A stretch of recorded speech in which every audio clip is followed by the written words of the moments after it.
bisa menjadi analis pasar modal tuh apa sih yang memotivasi hingga tertarik dengan dunia investasi? Waktu itu aku pengen tahu kira-kira saham itu apa sih sebenarnya gitu kan. Kenapa banyak orang kaya itu terlahir dari dunia capital market. Itulah aku tuh kayak kesannya kayak aku kayak nemuin passion aku gitu karena dunia investasi itu kan lebih ke dynamic, jadi tiap menuntut mereka tuh harus tetap belajar dan belajar.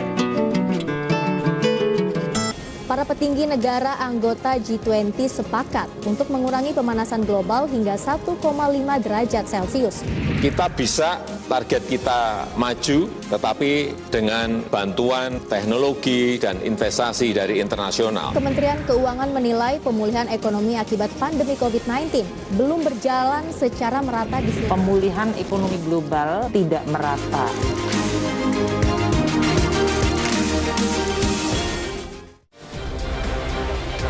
Menyampaikan informasi terkini seputar ekonomi dan bisnis dari dalam negeri. Saksikan News Screen setiap Senin sampai dengan Jumat pukul 14.30 waktu Indonesia Barat hanya di IDX Channel.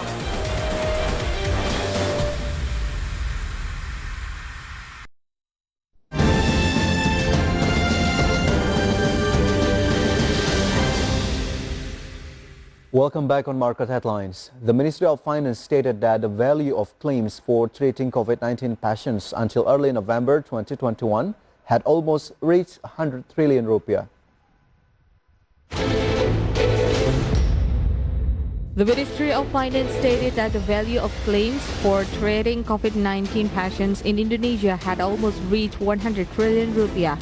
This figure is data that has been submitted to the government until early November 2021. Director of State Budget Preparation at the Ministry of Finance, Rofianto Kurniawan, said the value of the bill came from the treatment of about 700,000 patients. Each patient requires funds of around 70 million rupiah. Kebutuhan untuk kesehatan itu sangat besar, mencapai sekitar 214,95 triliun. Tentunya ini untuk klaim pasien, rumah sakit darurat, kemudian juga untuk penebalan PPKM, termasuk juga untuk intercept pelaksanaan PPKM di berbagai daerah dan program pelaksanaan vaksinasi. He said the payment of claims for COVID-19 patients was fully included in the 2021 National Economic Recovery Program, where the government allocated a budget for health reaching 214.95 trillion rupiah. Meanwhile, as November 15, 2021, the realizations of the use of the health budget in the 2021 PEN has reached 129.3 trillion rupiah. The realization is equivalent to 60.1% of the ceiling. The realization is equivalent to 60.1% of the ceiling. IDX Channel reports.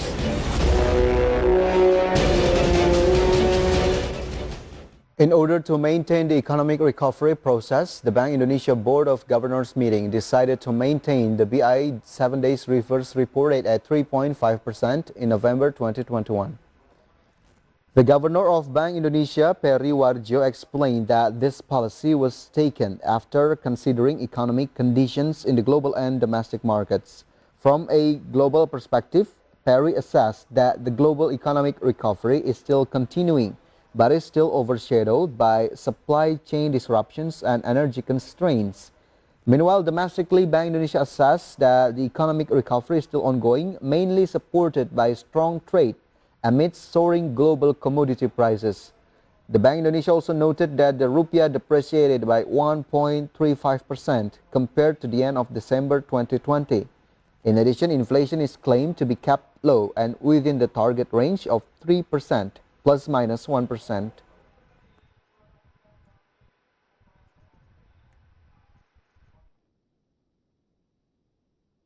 Memutuskan untuk mempertahankan BI 7-day reverse repo rate sebesar 3,5%. Demikian pula suku bunga deposit facility tetap sebesar 2,75%. Dan suku bunga lending facility tetap sebesar 4,25%. Keputusan ini sejalan dengan perlunya menjaga stabilitas nilai tukar dan sistem keuangan di tengah perkiraan inflasi yang rendah serta upaya untuk mendukung pertumbuhan ekonomi. ekonomi nasional. The Ministry of Industry welcomes the move by the Ministry of Finance to impose additional import duties on clothing products and clothing accessories. This is seen as a form of protection for the domestic industry and increasing the competitiveness of Indonesian products. The Ministry of Industry stated that the latest regulation regarding the imposition of security duties or safeguards on imported clothing products is an effort by the government to protect the domestic industry. In addition, the Acting Director General of Small and Medium Industries and Multivarious Industries, Reni Yanita, added that to increase the competitiveness of domestic products, especially for small and medium industries, the Ministry of Industry has made a number of programs, starting to encourage the increase in human resources, machine and equipment technology, including socialization to the public to buy domestic products. Sebagaimana kita ketahui, memang kebijakan BNTP atau biaya masuk tindakan pengamanan ini atau safeguard memang dilakukan pemerintah dalam upaya mengamankan industri dalam negeri. Bagaimana supaya produk IKM fashion kita khususnya yang terdapat di dalam kebijakan tersebut lebih berdaya saing, memang banyak sekali program yang dilakukan dari para jenderal industri kecil menengah dan aneka kementerian perindustrian. Samping karena kami fokus ke dalam peningkatan daya saingnya. Pertama, kita meningkatkan dari sisi produksi. Bagaimana kami juga meningkatkan kompetensi SDM IKM-nya. Previously, the Minister of Finance set a new rule regarding the imposition of safeguards on imports of clothing products and clothing accessories for 3 years. From Jakarta, Ade Firmansyah for IDX Channel.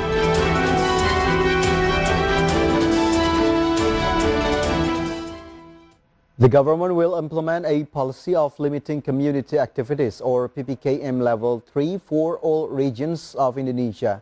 This enforcement will be carried out during the Christmas and New Year holidays to tighten community movements so that there is no spike in COVID-19 cases, especially the new variant. This was conveyed directly by the Coordinating Minister for Human Development and Culture, Muhajir Effendi. Later on, all areas with PPKM Level 1 and 2 status will be generalized to apply PPKM Level 3 rules, both in Java, Bali and outside Java, Bali, which will take effect from December 24 to January 2nd, 2022.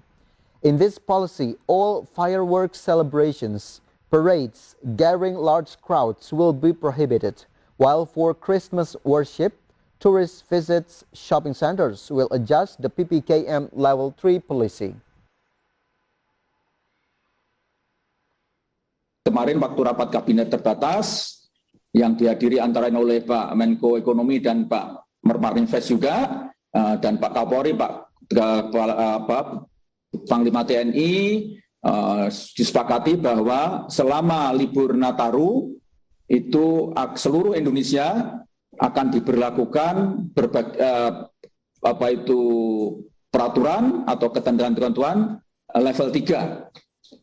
Walaupun ini bukan berarti bahwa seluruh daerah dinyatakan sebagai berlevel 3, tetapi pengetatan untuk seluruh Indonesia itu akan diberlakukan dengan standar yang selama ini diberlakukan atau digunakan untuk level 3.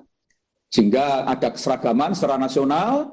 Dan kemarin juga sudah ada kesepakatan nanti segala aturan yang berlaku baik yang di Jawa Bali maupun yang di luar Jawa nanti akan diseragamkan. Bank DBS Indonesia announced the distribution of loan funds of 2 trillion rupiah to all-commerce technology company Bukalapak. Meantime, Bukalapak President Director Ahmad Kaimuddin said that the acquisition of this loan facility was part of Bukalapak's strategy to diversify funding sources. Bank DBS Indonesia announced the distribution of loan funds of 2 trillion rupiah to all-commerce technology company Bukalapak. This loan fund is an uncommitted revolving short-term loan with a tenor of 1 year, which will mature on November 12, 2022. There is no specific guarantee or collateral provided in the loan agreement. Kunardili, Corporate Banking Director of Bank DBS Indonesia, say that this collaboration is the largest loan facility provided by Bank DBS Indonesia to e-commerce players, as well as marking the first loan ever received by Bukalapak. Bukalapak President Director Ahmad Kaimuddin said the acquisition of this loan facility was part of Bukalapak's strategy to diversify funding sources other than equity. This also shows the higher level of confidence the financial industry has in the development of Bukalapak's business. Bukalapak will continue to focus on maintaining the momentum of the company's performance, which is getting better for sustainable growth and increasing profitability. IDX Channel reports.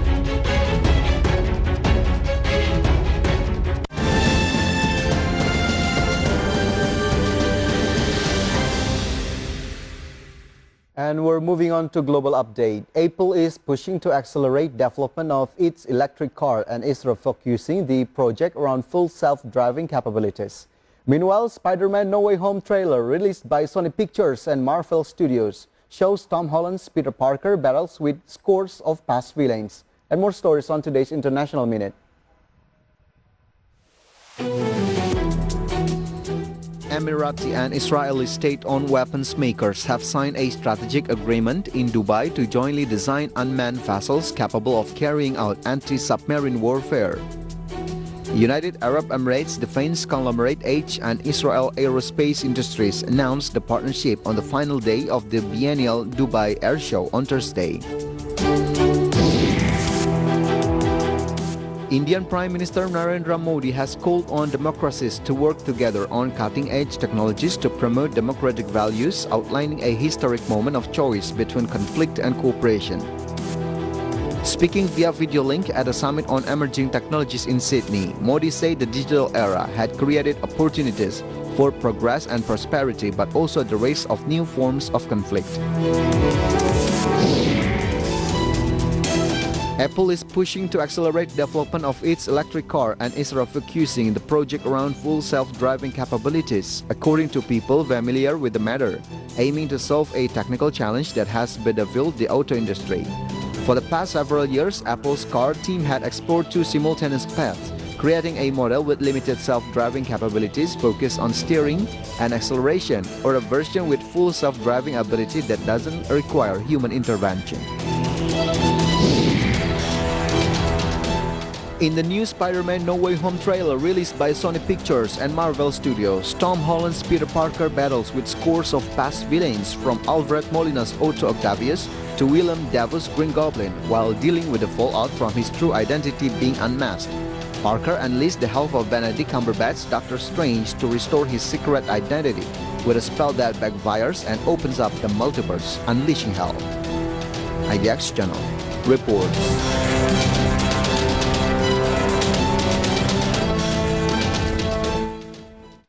Stay with us because market headlines will be back after this break.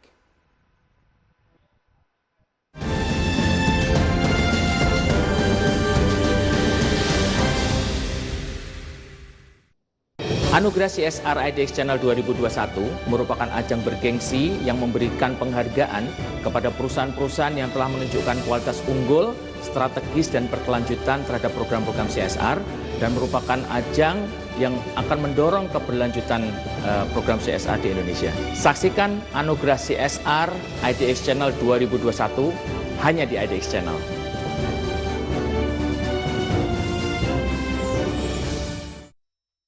Awal mula Kak Sabrina tuh bisa menjadi analis pasar modal tuh apa sih yang memotivasi hingga tertarik dengan dunia investasi? Waktu itu aku pengen tahu kira-kira saham itu apa sih sebenarnya gitu kan. Kenapa banyak orang kaya itu terlahir dari dunia capital market gitu. Muncullah aku tuh kayak kesannya kayak aku kayak nemuin passion aku gitu karena dunia investasi itu kan lebih ke dynamic, jadi tiap menuntut mereka tuh harus tetap belajar dan belajar. Ini kan digital ini kan untuk masa depan. Kalau kembali ke masa lalu, jadinya Digimon dong. Sekarang apa-apa serba digital dong. Baca koran digital, ya kan? Baca buku digital. Nanti baca pikiran juga digital, bro. Apa-apa sekarang mau transportasi online harus peduli lindungi, masuk museum peduli lindungi. Betul. Nanti masuk rumah mertua kata dia kemarin. Oh iya benar. Juga perlu. Itu juga penting. Pentingnya menjaga kesehatan calon mantu.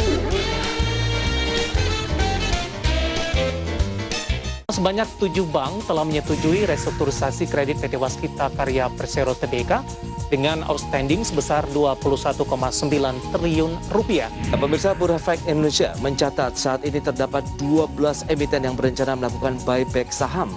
Pertimbangan dengan 4 rekomendasi saham ini, Pak Rofandi, mungkin untuk Akra terlebih dahulu, Pak.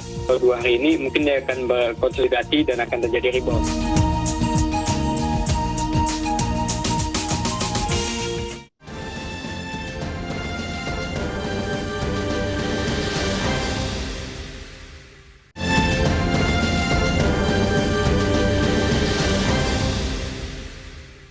Welcome back. At the Jakarta Composite Index Intraday movement earlier today, JCI was open at the level of 6,669.39 and then approaching the closing time on the first session.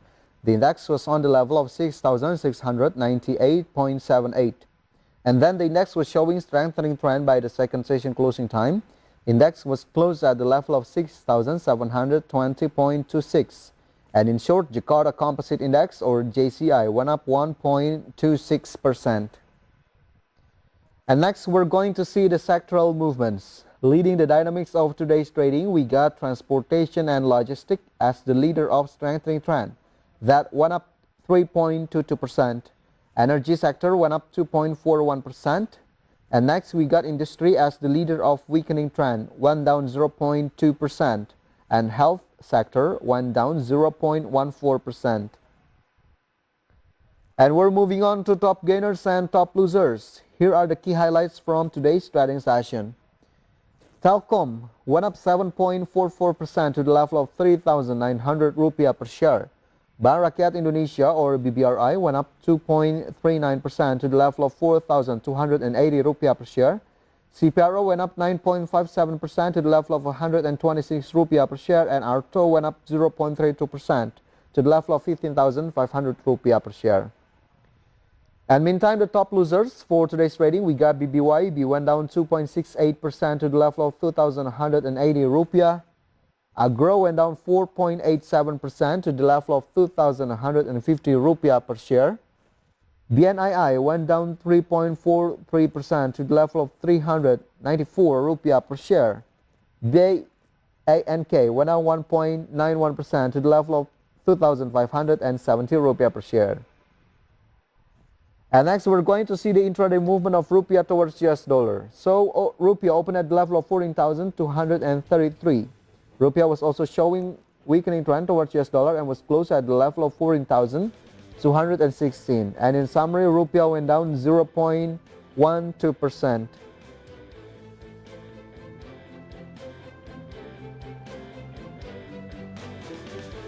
Gas distributor perusahaan gas negara posted a net profit of 286 million US dollar, or around 4.07 trillion rupiah in the first 9 months of this year.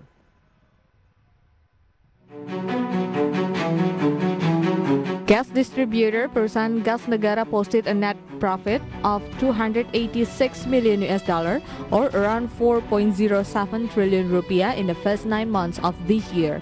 This net profit increased by 439.62% from the same period in the previous year of 53 million US dollar. The skyrocketing net profit was in line with the increase in revenue from the previous 2.15 billion US dollar to 2.25 billion US dollar. In detail, this revenue is the largest contributions from the gas trading segment with a value of 1.73 billion US dollar. Gas transmission revenue contributed 164.38 million US dollar, up from the previous year. Then oil transportations of 13.45 million US dollar. Others came from oil and gas sales of 246.19 million US dollar. Meanwhile, revenue from fiber optic rental was recorded at 12.81 million US dollar. IDX Channel reports.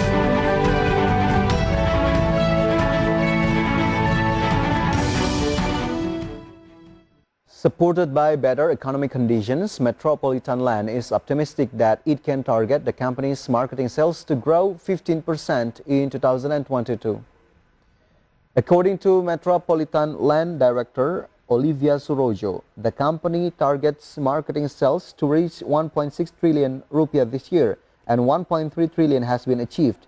Metropolitan Land is optimistic that the remaining 300 billion rupiah target can be achieved by the end of the year. She emphasized that the remaining 300 billion rupiah is still considered very achievable. The company has also planned to market 2 clusters of projects in Cibitung and Tambun in Bekasi. In addition to the 2 projects, Medland has also prepared several commercial lots that the company can offer on a business-to-business basis. She hopes that these steps can add value to marketing sales to achieve the target.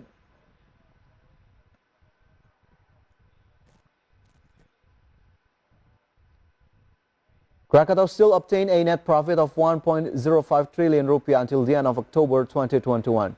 This net profit was successfully achieved in line with its positive sales performance.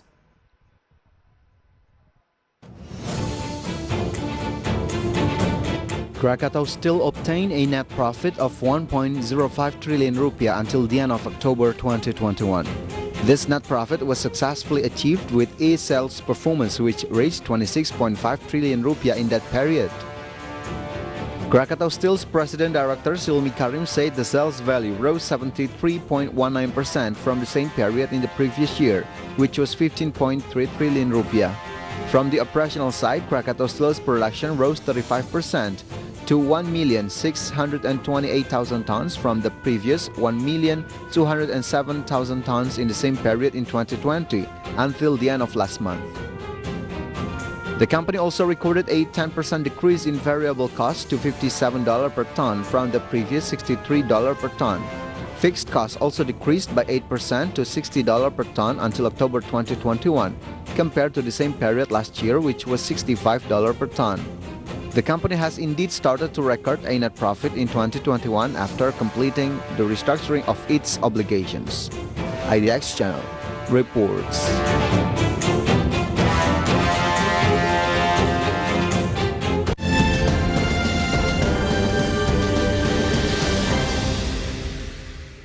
And step aside from market condition as the efforts in achieving herd immunity is still going on. Here it is an update data about COVID-19 vaccinations in Indonesia.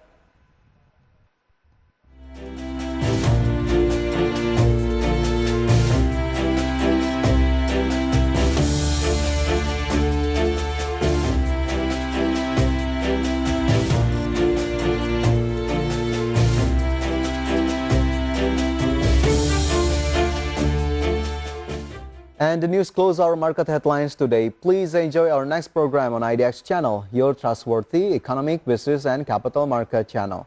And viewers, to prevent the spread of COVID-19, always wear a mask and get vaccinated immediately.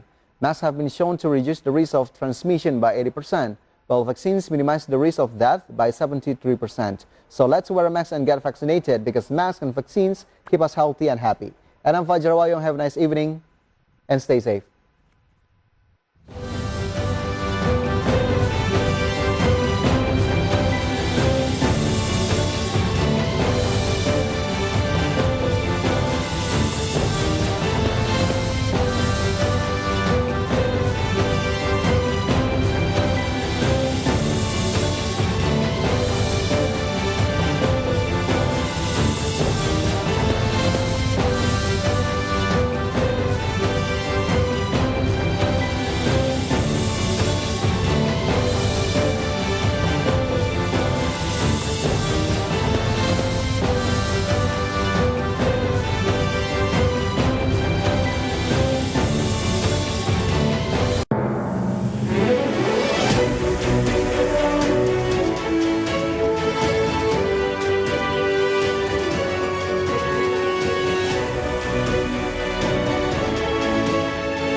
Pemirsa, pangan merupakan penentu mati hidupnya suatu bangsa. Ketidaktersediaan pangan akan membuat ketidakstabilan di masyarakat. Dibutuhkan upaya besar-besaran, radikal, dan juga revolusioner. Untuk itu pemirsa, kami akan membahas seperti apa peta pangan dan juga logistik nasional bersama Perum Bulog. Dan pemirsa, inilah decision maker selengkapnya untuk Anda. Halo Pak Buas, terima kasih banyak buat waktunya. Terima kasih, sama-sama. Gana. Ini apa nih Pak? Semua adalah produk-produk Bulog. Ya, jadi kan memang Bulog itu spesialisnya memang menangani masalah beras. Nah, yang dulu kita hanya berkutat pada beras. Beras yang ada beras, cukup hanya beras saja. Nah, sekarang kita harus memanfaatkan beras itu dengan berbagai macam produk yang harus kita olah ya, kita kemas. Karena begini, ternyata Indonesia ini kan kaya akan jenis-jenis tanaman padi. Dan di seluruh Indonesia itu lokalan-lokalan itu menunjukkan tanaman-tanaman unggulan. Betul, ya. Nah, tapi selama ini kan tidak pernah dilirik. Iya, saya baru lihat nih Pak, ternyata ada juga produk-produk dari Bulog seperti bekatul, ada beras pentik susu, ada beras hitam, beras merah, beras ketan. Ini ada juga kue dari bekatul, kan gitu. Nah, ini kue macam-macam. Nah, ini yang kita kembangkan. Terus ada juga nih selain beras renceng yang praktis, kita bikin nasi biryani yang langsung bisa jadi dimasak langsung jadi nasi biryani, sudah ada bumbunya. Baik, ini nasi biryani berasnya adalah berasnya memang bukan berasnya kita, tapi ada yang berasnya mirip dengan berasnya luar ya. Nah, nanti makanya kita bikin